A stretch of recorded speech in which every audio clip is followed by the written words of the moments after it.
no tengas miedo, pues en realidad tememos lo que no conocemos.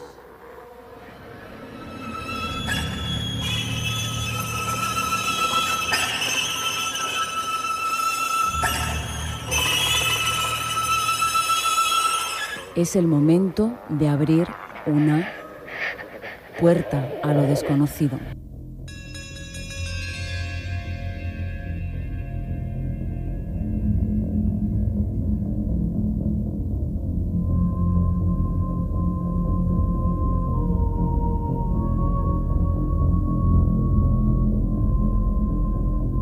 Manicomios. ¿Qué os dice esa palabra? Aquí en España, hace ya 38 años que estas instituciones fueron abolidas. Manicomios.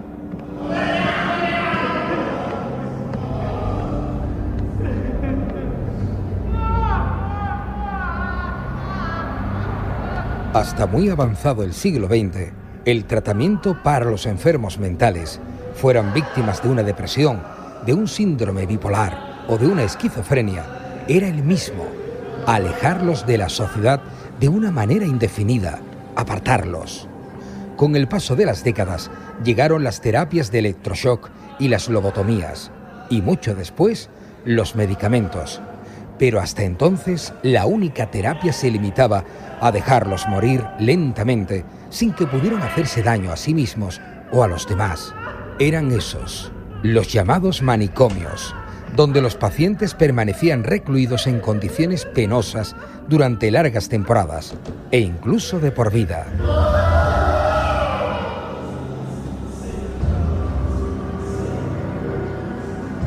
Desde la Edad Media existen los manicomios. Eso sí, con el paso del tiempo, incluso se llegaron a plantear tratamientos morales.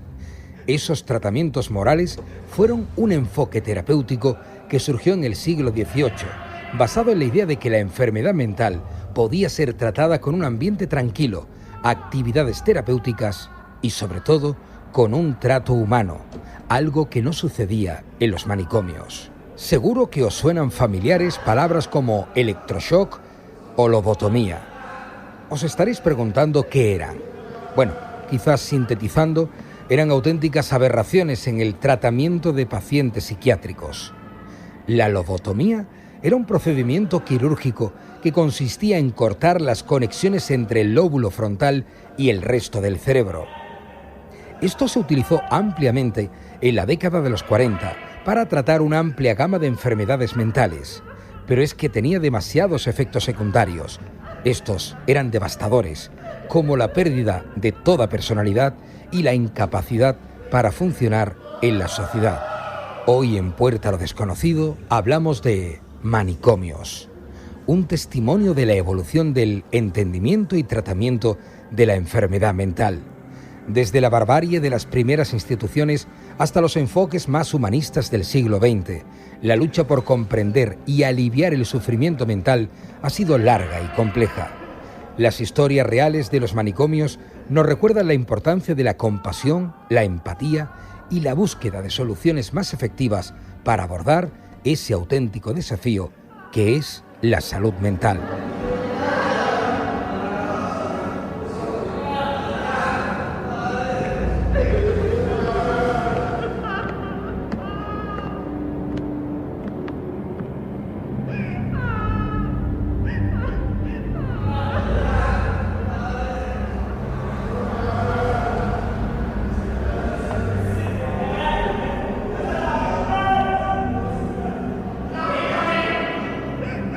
¿Cuánta razón tenía Sigmund Freud, Alfonso, cuando aseguraba que si tú, por ejemplo, o yo, creemos que estamos sanos, es que todavía no se nos ha diagnosticado?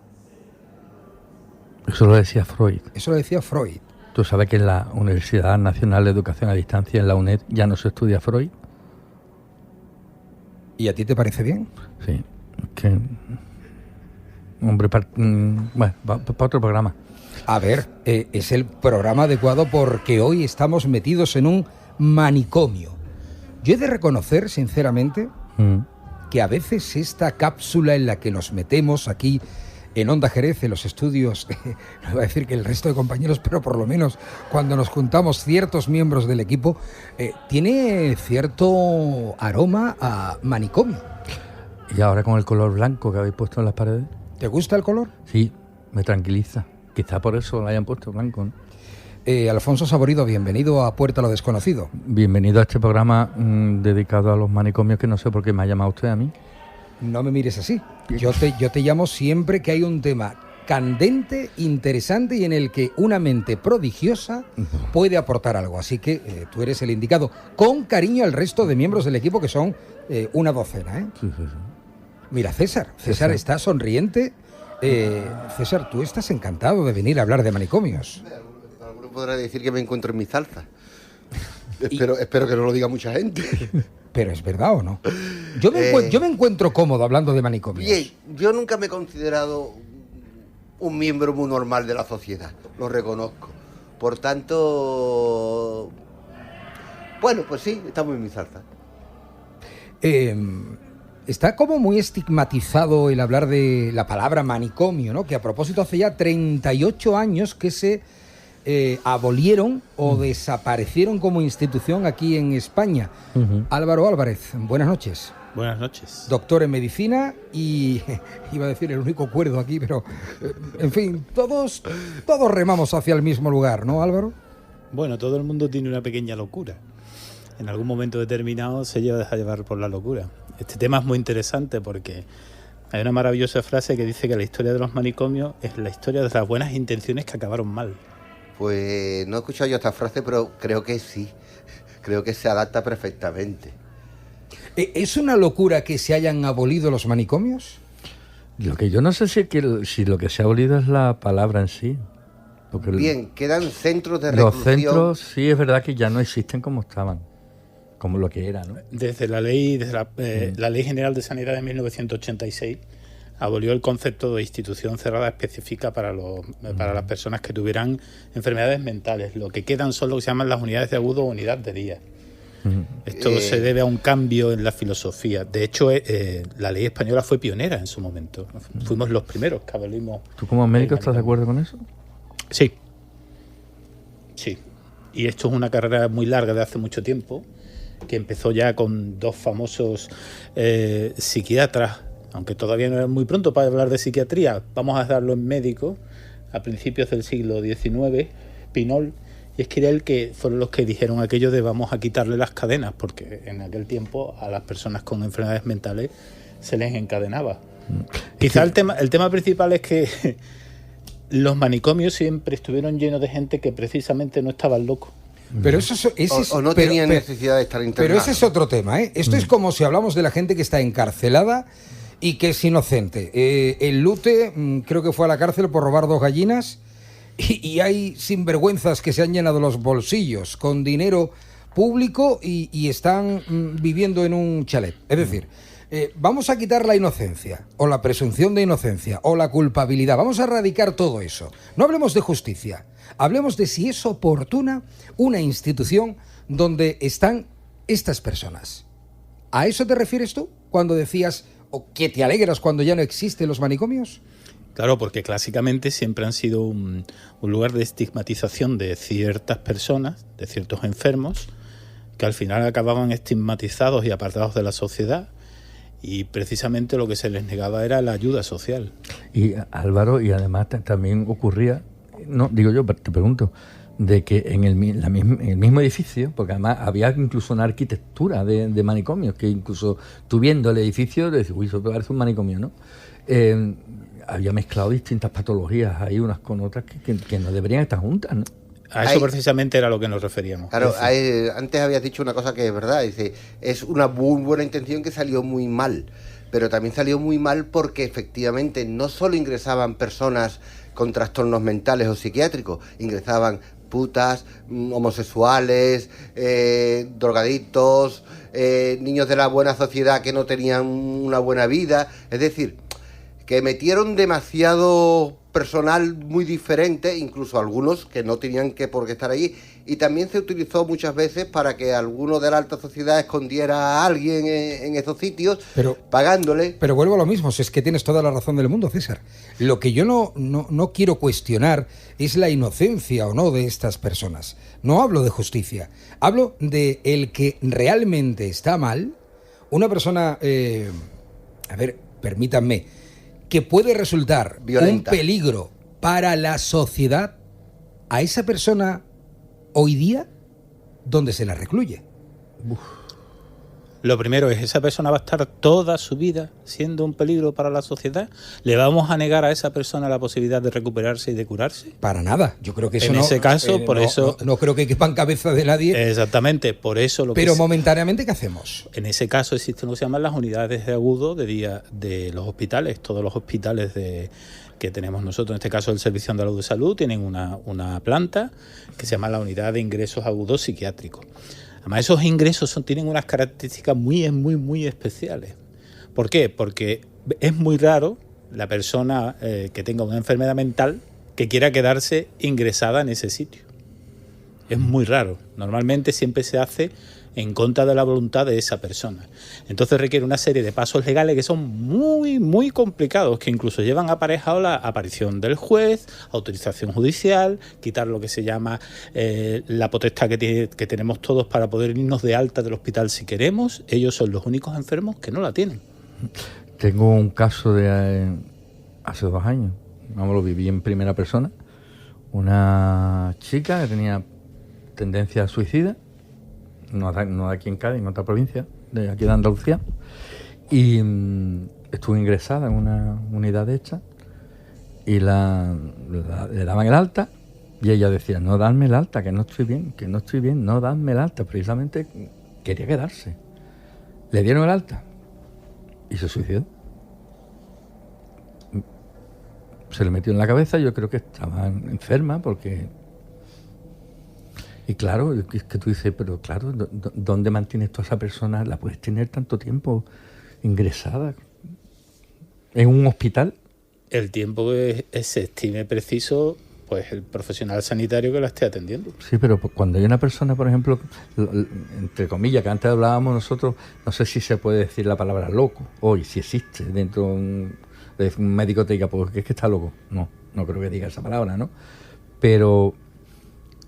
cuando no tienen solución, porque habrá gente que no tenga solución. Existen también lo que se llaman los pisos tutelados. Son pisos que normalmente están bajo la tutela de, en este caso, la Junta de Andalucía, Servicios Públicos de Salud, organizaciones sociales, donde hay un grupo de personas que, por su especial patología, pues a lo mejor no pueden estar totalmente integradas en la sociedad, pero sí se puede buscar la manera de integrarlo. Que no digo que sean peligrosas, sino que ellas por sí mismas no se puedan valer. Es que, ¿no? por ejemplo, hay algunas enfermedades mentales que terminan acabando pues con la persona desde el punto de vista de lo que es su capacidad intelectual. Exacto. O sea, siempre estamos pensando en el loco como una persona que quiere hacer daño a alguien, no necesariamente. No necesariamente. Por lo menos aquí, creo que no. Necesariamente. Es un trastorno psiquiátrico que puede darle por querer ser el ángel salvador del mundo o el demonio del mundo. Es que hay muchas maneras. Exactamente, hay muchos trastornos. De todas maneras, como digo yo, vamos a centrarnos en el tema del manicomio. Sí, porque el tema de la locura me gustaría tratarlo tranquilamente, porque además es otro programa diferente. Estamos hablando de la institución. La palabra manicomio, ¿no? Que ya parece... Bueno, no parece, está totalmente desterrada ya, completamente. Ya nadie habla de manicomio. Quiero decir que esta es la temática hoy de Puerto lo Desconocido, con Álvaro Álvarez, Alfonso Saborido y César Varela. En los estudios de Onda Jerez estamos realizando este programa de misterio, que además... Sí, que hablando de la institución, los manicomios, me ha sorprendido porque nacen relativamente pronto. En el 1600 aproximadamente son los primeros, por lo menos aquí en España, los primeros... Bueno, relativamente pronto. El primer manicomio es de 1409 y lo funda, para ser exacto, Juan Gisbert Joffre. En Valencia. Entonces yo me he salteado la fecha. ¿El primer manicomio es español? Es español. Sí, es valenciano. Somos pioneros. Y en Sevilla se consta uno desde 1600, pero se supone que había otro anteriormente. Pero ¿esos manicomios tenían ya la voluntad de curar o la voluntad Cuidado, vamos a ver. El problema es que estamos acostumbrados a los manicomios anglosajones, de los que vemos en las películas. Los que vemos en las películas, eso. Y no tiene nada que ver con el manicomio, con la institución que tuvimos en España. En España la institución estaba normalmente regentada por eclesiásticos. De hecho, hay una orden, los caballeros hospitalarios, que la forma San Juan de Dios. Sí. De hecho, el Hospital Juan Grande de aquí de Jerez pertenece a la orden de los caballeros hospitalarios de San Juan de Dios. Y es muy curioso porque San Juan de Dios lo que pasa es que cuando se convierte, pues vende todas sus cosas, vende su ropa, da su ropa, los niños lo apedrean y lo acusan de loco. Y él se da cuenta de que las personas que estaban en esa situación están totalmente desamparadas. Y entonces cuando funda esa capacidad y aparecen los hospitales de beneficencia, que en toda es clásico, los hospitales que tienen San Juan de Dios, San Juan Grande, etcétera. Sí. Siempre vais a ver ese tipo de tipología. ¿Qué ocurre? Que en aquel tiempo el problema es que la persona que tenía una enfermedad mental, la medicina no tenía realmente ningún tipo de herramienta para poder enfrentarse a ella. Ahora, gracias a Dios, no solo a la medicina, a la psicología, a temas sociales, ayudas sociales, existen más ayudas. Y la clínica cerebral que ha dado Claro, y aparte tremendo. Hay que tener en cuenta que hemos pasado a tener la posibilidad de tener enfermos crónicos, es decir, que son aquellos enfermos cuya patología puede cursar por brotes, esa es la definición exacta de un enfermo crónico, y tenemos personas que tienen enfermedades mentales que cursan por brotes, es decir, tienen momentos en que son personas, podemos decir, sin ningún tipo de alteración, y en otros instantes no la tienen. Por ejemplo, los enfermos maníacos. Los maníacos depresivos y eso, sí. Los depresivos, los maníacos depresivos. ¿Podríamos meter ahí a que sufra del alcoholismo? El problema de las dependencias es mucho más complicado. ¿Pero no sería el manicomio el sitio donde iban antes? Sí. Anteriormente sí. Yo creo que eso seguro, anteriormente, ¿no? Sí. Antes, supongo, digo yo, estamos hablando de hace muchos años, era como una miscelánea, digo yo, ¿no? Es que normalmente cualquier patología. Es que había dos tipos de pacientes en aquel tiempo. Aquí había el paciente que se podía costear el cuidado y los que no podían costeárselo. Aquellos que no podían costeárselo eran los que terminaban en estas instituciones que eran recogidos precisamente por este grupo de personas con interés religioso, etcétera, que se dedicaban a ello. Pero es que luego dentro de cada una de esas instituciones podemos decir que había como dos tipos de pacientes. El paciente que pagaba, que en este caso no pagaba directamente, sino que su familia lo que hacía era hacer donaciones a esa obra, a esa institución, y otros que simplemente se beneficiaban de ello. Normalmente no existía ningún tipo de diferencia entre uno y otro, es decir, los trataban de la misma manera. Eso es la teoría. Eso era la teoría. En la práctica sabemos y es evidente que no era así. No, yo lo único que sé es que hasta 1930 aproximadamente, que es cuando realmente se produce el gran auge de las instituciones psiquiátricas fuera de España, ocurre después de la Primera Guerra Mundial. Hasta la Primera Guerra Mundial realmente las instituciones psiquiátricas no eran tan abundantes, pero el hecho de la Gran Guerra y de lo que supuso con respecto a los cambios de manera de lucha hizo que apareciera lo que se llamaba entonces la psicosis de trinchera, que ahora ya sería el trastorno postraumático, y eso hace que aparezcan muchas instituciones, pero eso es fuera de España. En España no participábamos en esa guerra, ¿vale? Pero sí era verdad que teníamos una historia muy larga de curación o de tratamiento o de acompañamiento, curación no, desgraciadamente en aquellos tiempos, de personas que tenían este tipo de problemas. Sí, porque si hablamos de los tratamientos que se utilizaban es cuando tenemos el drama, porque pero de todas formas que se utilizan. Se utilizan algunos, ¿no? Por ejemplo, el shock de la insulina creo que ya no se utilizará, ¿no? Depende, a veces se utiliza acompañados con electroshock. Sí, yo sé que el electroshock todavía se sigue usando. A ver, un momento. Lo que pasa es que cada tratamiento tiene su indicación. Es decir, y la lobotomía no. En el sentido psiquiátrico, no. Pero, por ejemplo, algunas ocasiones hay que realizar lobotomías porque estamos frente a otro tipo de patología que puede dar lugar a síntomas de tipo psiquiátrico, pero que son de tipo orgánico. Por ejemplo, presencia de tumores, etcétera, que terminan con la recesión de tejido cerebral. A ver, doctor, ¿me estás diciendo que métodos que se utilizaron hace 500 años ¿Son efectivos todavía a día de hoy? Hombre, el electroshock no 500 años, No, bueno. pero el primer método Sí, no, que pero- es el cuidar a la persona sigue siendo el mismo. El principio es el mismo. El mismo.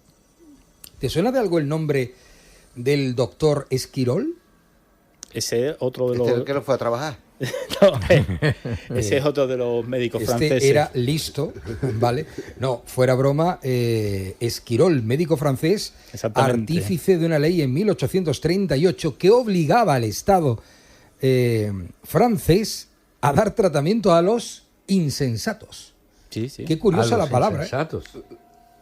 Hasta romántica, se puede decir. ¿Y qué Sí, es un pero insensato? qué cosa Aquel que más no tenía Sentido, ¿no? Sensatez, ¿no? sentido. Que no tiene sentido. Él decía, había que meterlos en una red pública de asilos o bien en los de carácter privado. A él le daba igual.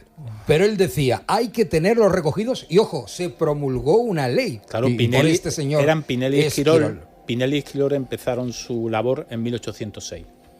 Y esta ley es el resultado, os he dicho antes, había dos médicos, Pinel y Esquirol, que son los que dijeron abajo las cadenas. ¿Y O sea, qué- vamos a quitar las cadenas. ¿Quién daba el título de insensato? Es que es un peligro. El médico.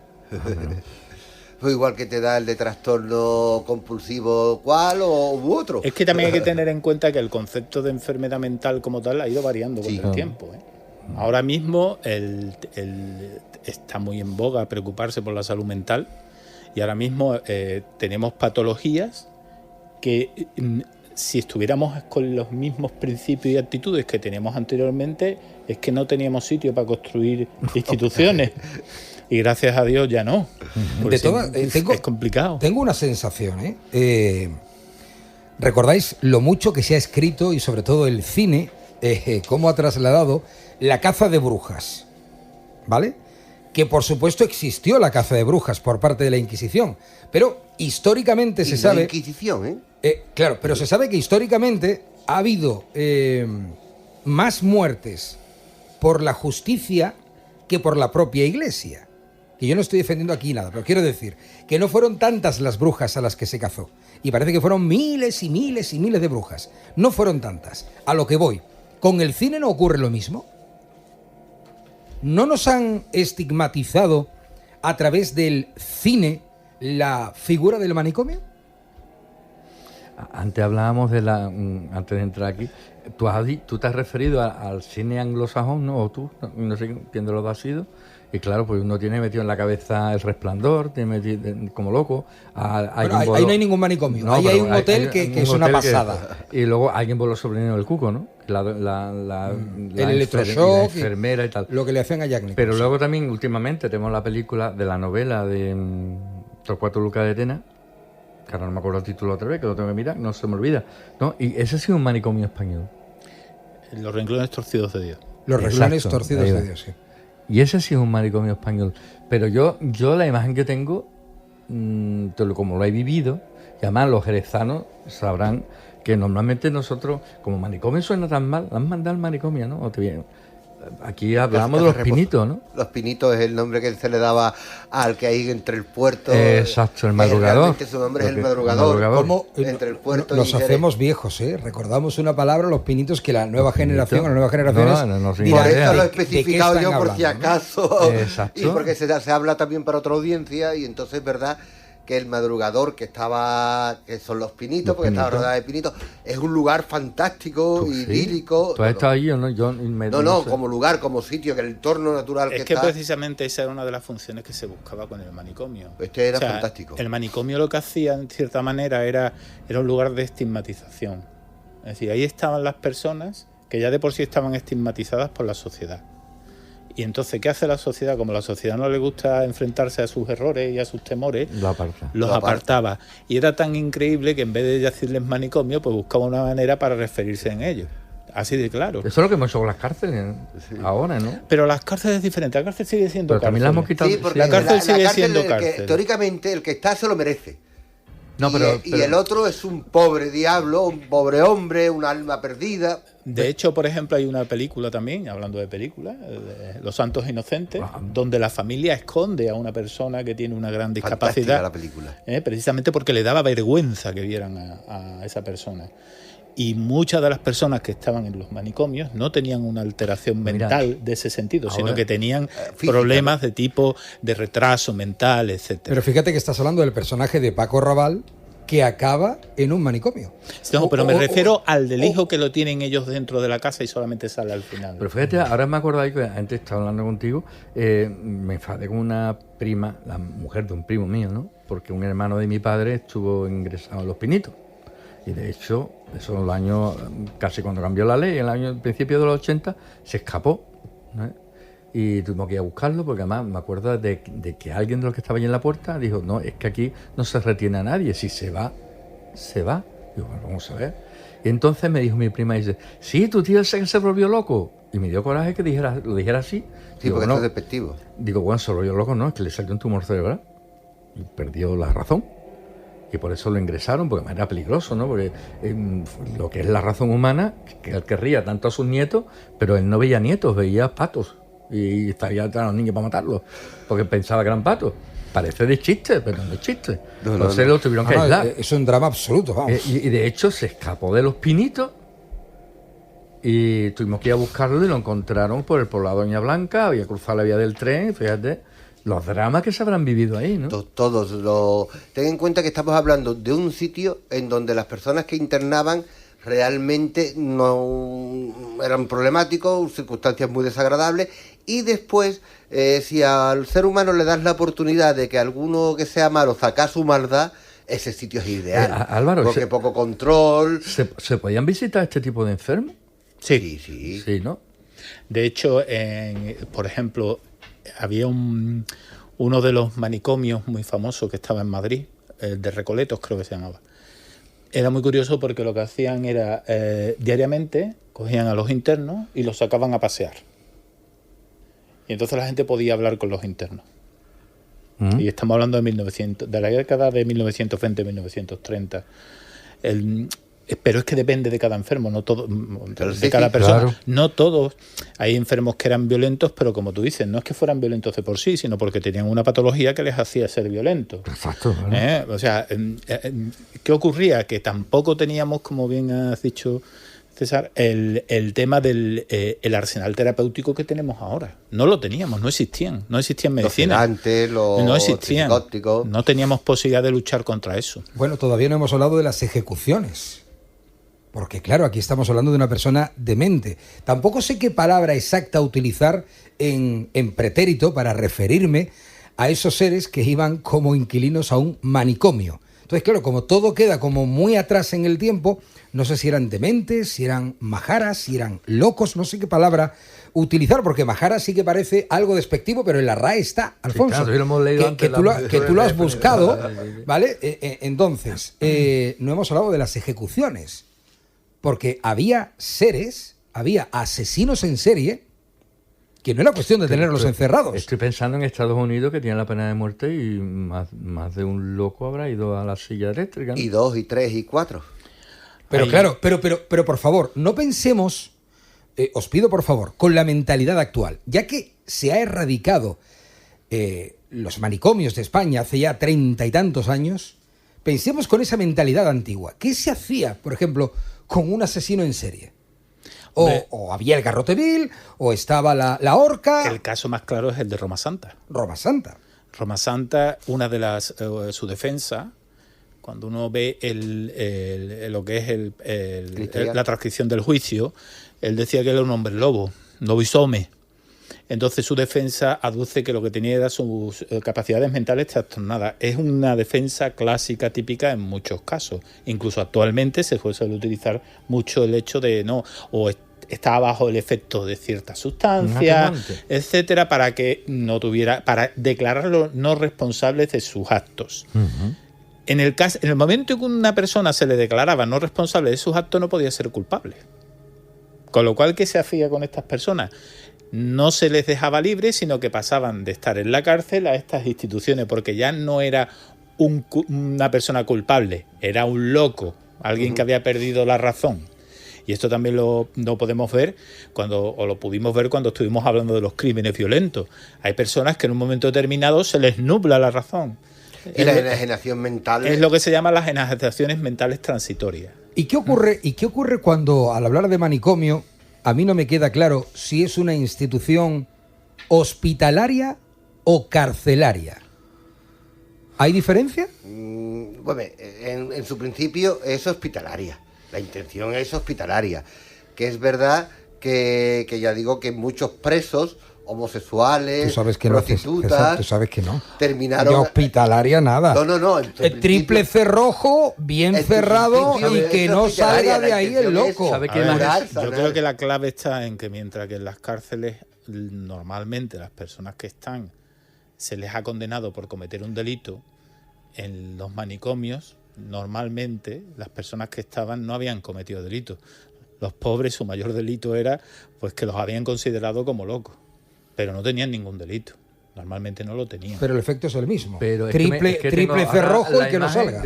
No. Es que en la imagen que tenemos la imagen que tenemos del manicomio que vemos en las películas de puertas cerradas, frío, oscuro, pero es que húmedo, la imagen de la celda de castigo.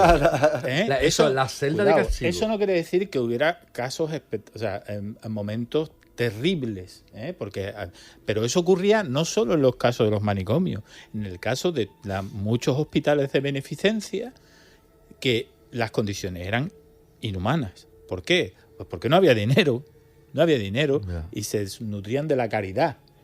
Y siempre al ser humano le ha costado trabajo gastar dinero en algo que aparentemente no es productivo, y eso no es productivo, eso simplemente es coste. Es decir, que no, por mucha buena voluntad que tuvieras al principio, al final terminabas no inyectando el dinero suficiente. Y aparte son costes caros, porque son cuidados caros, son personas que necesitan mucho más coste que otros. Yo tengo aquí, si me permitís, tengo aquí un pequeño artículo de 1916. ¿Qué te gustan los artículos antiguos? Sí, a mí me encanta. Pero ¿cómo echas la mirada atrás? Una pregunta por curiosidad, que yo soy un montón de curioso. ¿De dónde sacas esa información? Esto está tan rara, tan privilegiada. A la disposición de todo el mundo en la red. Lo que uno tiene que saber es dónde está y qué quiere buscar. De biblioteca. Este en este caso es un seminario, se llama Semanario de la Vida Nacional, y el título es Los manicomios españoles. Estamos hablando de 1916. Y a raíz de lo que ha dicho César, dice el doctor Gonzalo R. Láfora, dice: el atraso que el aislamiento europeo y el misoneísmo de las pasadas generaciones de españoles imprimieron en muchas de nuestras instituciones, universidades, escuelas, instituciones penitenciarias, centros de beneficencia, etcétera, se manifiesta como en ninguna otra en los manicomios, refugio de desgraciados a quienes la sociedad quiere olvidar e ignorar. Es decir, gasto por gasto y gasto. Estamos hablando hace un siglo, Hace un siglo, es decir, el manicomio era un lugar donde la sociedad apartaba a aquellas personas que a lo mejor no podía meterlas en la cárcel porque no habían cometido algún delito, pero que no le parecía bien que estuvieran. No les gustaba que estuvieran en la calle, o les puede parecer peligroso que estuvieran en la calle.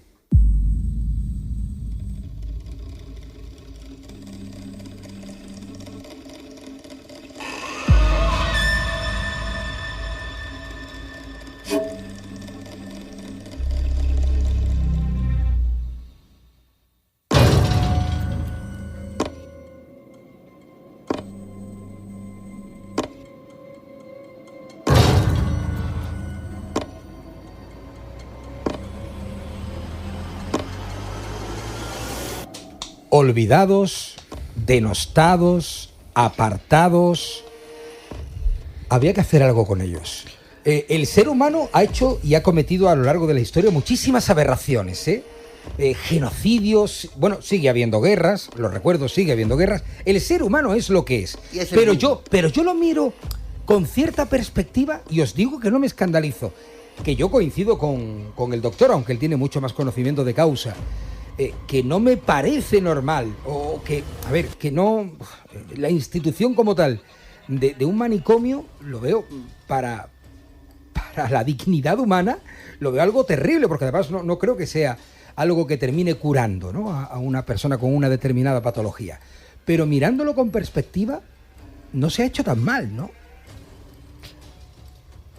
Depende de la época que quieras mirar. Es que estoy mirando a la Edad Media. Es que estoy mirando a la Edad Media. ¿Cómo era un hospital en la Edad Media? ¿Cómo era, doctor, un hospital en la Edad Media? En aquel tiempo muchos locos eran sinónimos de estar endemoniados, ¿no? Exactamente. Y se curaban Cuidado con la época. Se curaban con fuego, ¿no? Pues perdonaba, se quemaba y ya. O iluminados por Dios también, la vida por el otro lado. Sí, pero que eso ya estamos hablando de la enfermedad, ¿no? Hablar de la Edad Media, claro.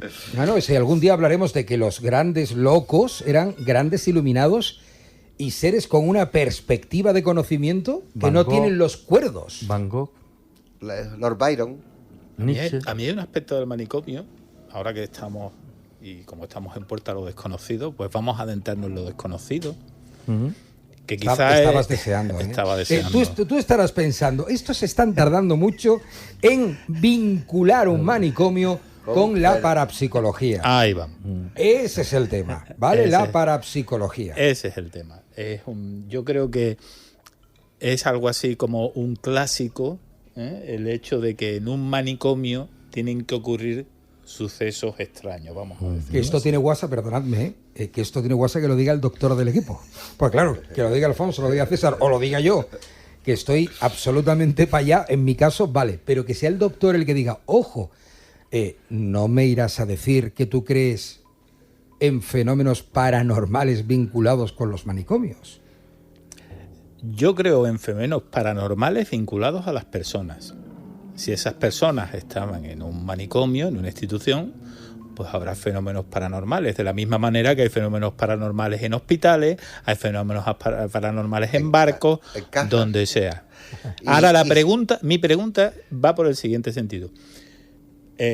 Hablando de las diferencias entre manicomios, si podemos decirlo así, entre manicomios de tipo anglosajón y manicomios tipo español, ¿no? Uh-huh. ¿No habéis visto que los manicomios españoles son menos propensos a ese tipo de fenómenos que, sin embargo, los manicomios de tipo anglosajón están constantemente hablando de gritos, dolores, etcétera, mientras que eso no es tan frecuente aquí?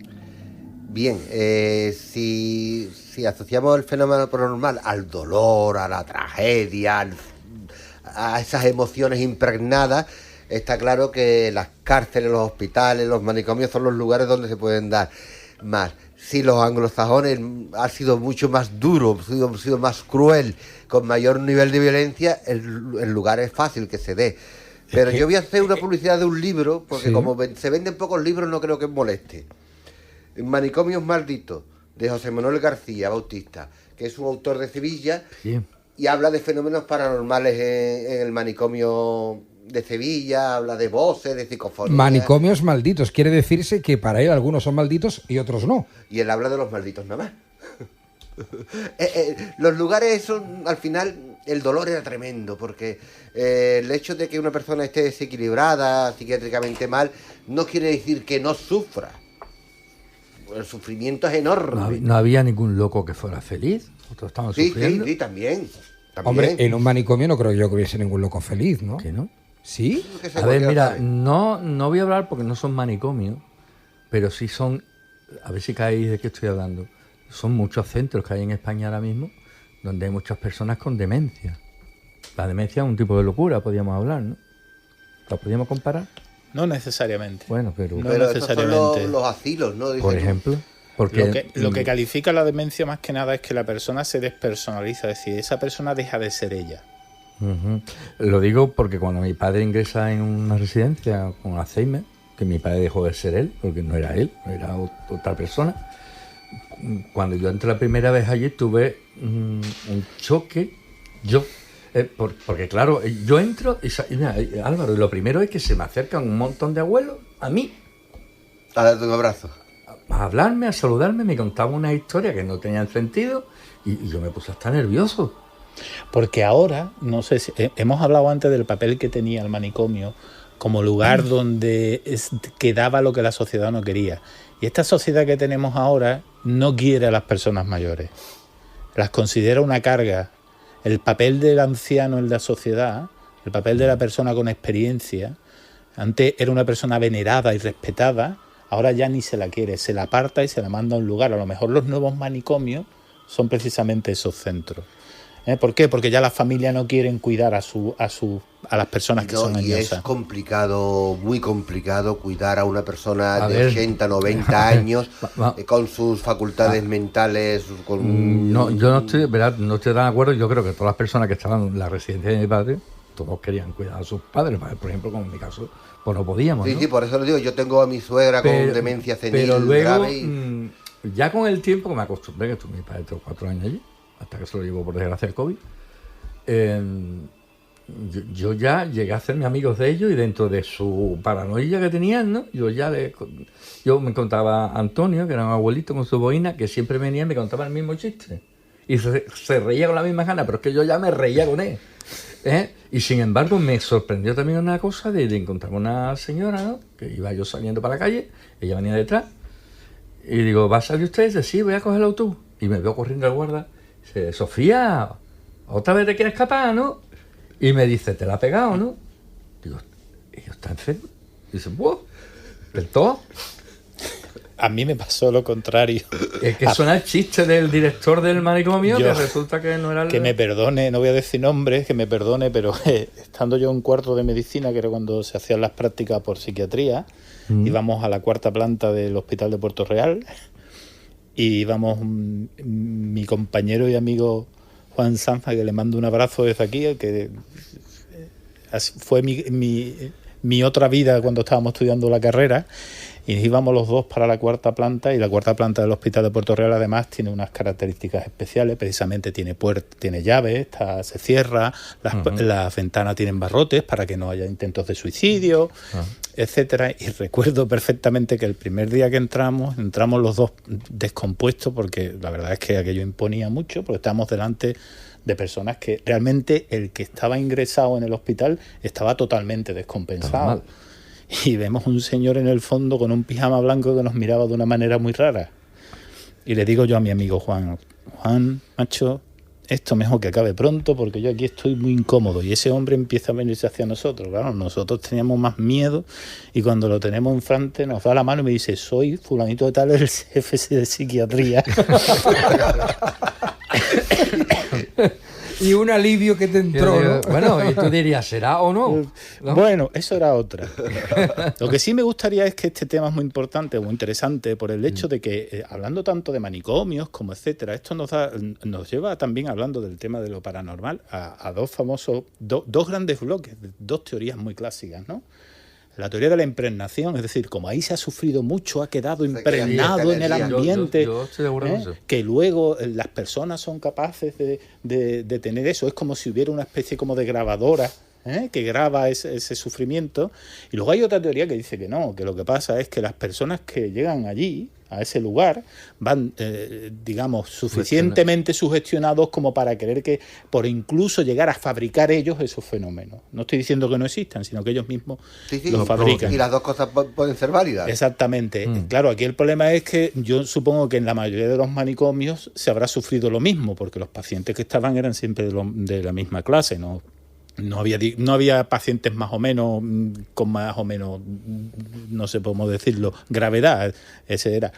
Entonces, claro, aquí es muy interesante pensar desde qué punto de vista la aparición de estos fenómenos anómalos, si queremos llamarlo, dentro de estos lugares de sufrimiento, que pueden ser también hospitales, etcétera, pero en este caso, hablando de manicomios, ¿se diferenciarán esos fenómenos que se observan en estos lugares por la específica característica que tienen estos pacientes sobre otros fenómenos que aparecen en otros lugares?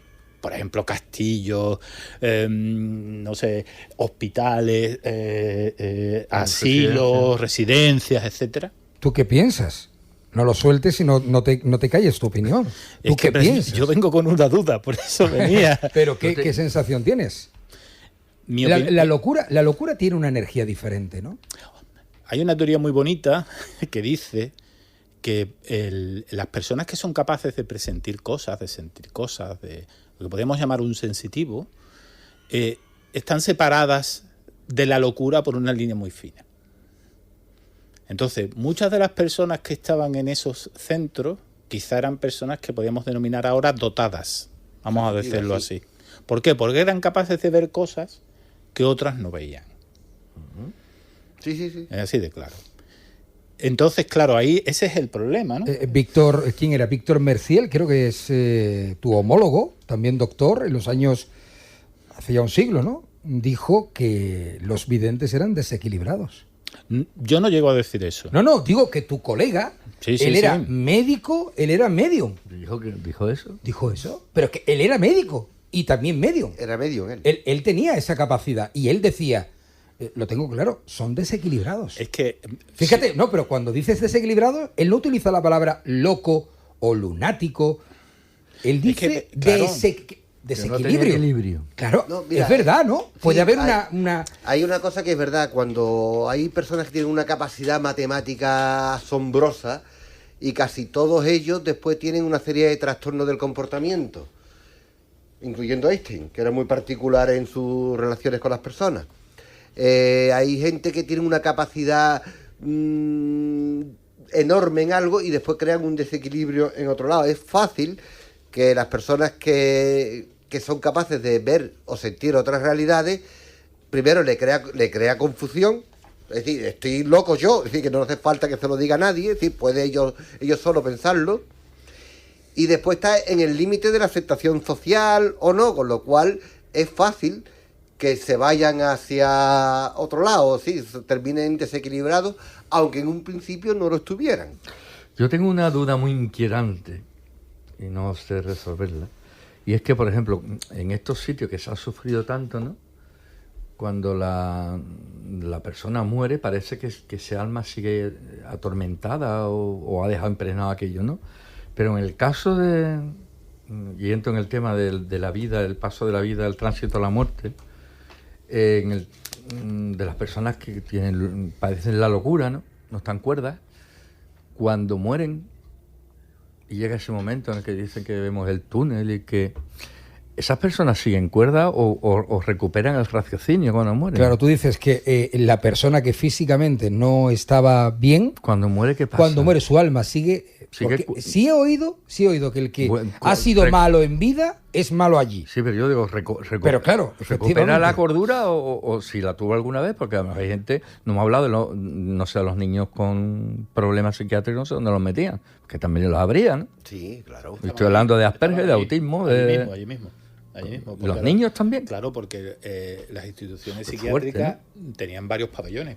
Igual no se unían hombres y mujeres. Claro. Estaban mujeres separados, niños y adultos. Y los había enormes. Había instalaciones con 15, 20, 30 pues anda que estaba bien la sociedad, ¿no? Había residencias para locos, residencias para tuberculosos, estaba a todas partes, ¿no? Oye, a propósito, Alfonso, ¿te has dado cuenta que nadie ha respondido a tu pregunta? No, sí, es que una duda muy fuerte. Yo te la he entendido. Y la has planteado aquí, pues para otro programa. No, pero es que, a ver, vamos a hacer un programa de la locura y del desequilibrio mental, ¿vale? Lo vamos a hacer Hombre, yo pienso que el manicomio es un sitio perfecto donde se puede discutir maravillosamente precisamente una de las preguntas que lleva rondando al hombre desde que es hombre, que es ¿qué es la conciencia que nos hace ser lo que somos? ¿Por qué? Porque las personas que estaban en estas instituciones, muchas de ellas de buenas a primeras, dejaban de ser ellos. Es verdad que a lo largo de nuestra vida evolucionamos, pero siempre conservamos un fondo que nos permite reconocernos a nosotros cuando hacemos un recuerdo de cuando hicimos la primera comunión, por ejemplo, aquí que creo que nosotros, sí, la hemos hecho, que somos unos jóvenes de tercera generación, hemos hecho toda la primera comunión y si tú lo recuerdas, tú sabes que ese niño que estás recordando eres tú, aunque ese niño no ha pasado por lo que tú has pasado, no ha tenido los problemas que ha tenido, ni siquiera tiene tu aspecto. Pero estas personas tienen lo que hemos dicho antes, una despersonalización, un choque brutal. La alienación famosa, antes de hablar de alien, de extraterrestre, la alienación que empiezan a sacar ya los psiquiatras y psicólogos, es precisamente eso, es cuando tú dejas de reconocerte a ti mismo. Y estas personas dejaron de reconocerse a sí mismos. Y la pregunta, como tú muy bien dices, no hace falta que se hayan muerto, no hace falta que estén en la fase final, es ¿dónde se ha ido lo que era esa persona en ese momento? Por ejemplo, en personas con demencia. Mi suegra. Mi suegra que ya no está. Ya ella no se reconoce como persona. Exacto. E incluso si se miran en un espejo no son capaces de reconocerse. Procuramos que no se vea en un espejo, no es porque no se reconoce, es porque es horrible su experiencia. Claro. Entonces ese es el tema. Ese es otro tema. A propósito, Estamos tratando hoy en Puerta a lo Desconocido, que se emite a través de la EMA, la onda local de Andalucía, para esa red de más de 100 emisoras de toda Andalucía. Estamos tratando la institución del manicomio. Pero ¿y esos pequeños manicomios que son algunos hogares? ¿Dónde? Ahí no he querido entrar, pero hemos hablado de qué se hacía antiguamente. Incluso creo que ahora ya menos, pero antiguamente qué se hacía con la persona que tenía una patología o una malformación o, entre comillas, no era normal. Bien, sí, se apartaba. ¿Cuántas casas? Había sociedades que lo hacían mejor. Esparta directamente lo tiraba al precipicio y se acabó el problema. Pero fíjate, ¿en cuántos pueblos hemos conocido, verdad, esas historias de personas que se han llevado toda la vida encerradas? Encadenadas a la cama. Encadenadas incluso algunas. Pero ¿qué familia no ha tenido o tiene un componente de la familia que la gente dice que es muy excéntrico? El tío, ¿no? El tío excéntrico, ¿no? El tío raro. El tito raro. Que es muy extraño. O sea que son micro... Estamos hablando de millones de micro manicomios. Hay una ¿no? novela que a mí me da mucho miedo, y a mí me gusta mucho el género gótico, que era Jane Eyre, ¿no? Donde el señor de la mansión que se enamora de la institutriz y por las noches se escuchaban unos gritos, se asustaba la institutriz, claro, empecé a investigar y es que tenía escondida en una habitación a su primera esposa que estaba loca y salía por las noches y pero no os da miedo eso. Claro que da miedo, pero ¿en cuántos hogares ha habido imagínate, criaturas escondidas? Y en todas tú no las te has épocas, en todas las encontrado. historias, hasta los Kennedy tienen una historia de Yo, esas. yo que me he encontrado Su hermana la lobotomizaron. y a lo mejor tú te las has encontrado con pacientes. Yo en mi trabajo me encuentro con mucha gente y tú dices, esta familia no está bien, nadie. O sea, tú te encuentras con de que está toda la familia tocada. Eso es un concepto, porque lo que hemos dicho al principio es que también la enfermedad mental ha evolucionado junto con la sociedad y con los tiempos, por decirlo así. Ahora mismo la idea romántica del loco ya no es tan romántica. Ya no es el clásico loco que veíamos.